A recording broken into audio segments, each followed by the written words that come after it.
On Sunday, April 29, 1990, actor Michael Booth was found slumped and bleeding outside of a public toilet near Elthorne Park, Hanwell, West London.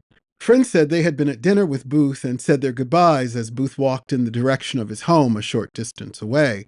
There was speculation that Booth might have been cruising at the time of his attack. Booth was discovered by passers-by. It was reported later that Booth pled for help, saying that he had been beaten up and he thought that his leg might have been broken. When the ambulance services arrived, Booth was able to tell them that he had been attacked by a gang of 6 or 7 men. He died soon after arriving at the hospital. He had sustained several internal injuries to his head, stomach, and chest. The police would go on to interview over 200 men, arresting 17 of them, but no charges were ever filed in Booth's murder. In January, hotel porter William Dalziel was attacked and robbed in Acton.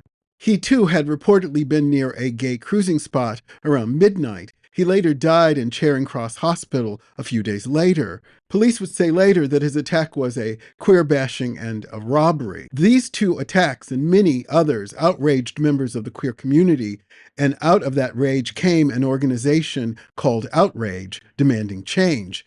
They organized huge protests, with the police finally agreeing to meet with the members of the organization, a rare thing even in 1990.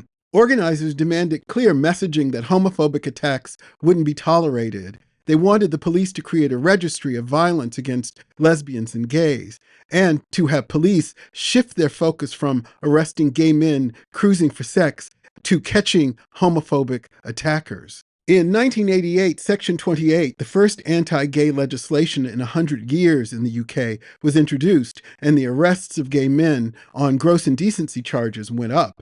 So, by the way, did the queer-bashing episodes. In 1999, the government began to review many of its human rights policies, finally passing the 2003 Sexual Offences Act. Amongst other things, it removed the historic discrimination against LGBTQ+ people in the United Kingdom. Gay marriage was still a decade away. 34 years later, no one has ever been held to account for the brutal murders of Michael Booth and William Dalziel and countless others. Please share and subscribe to the channel.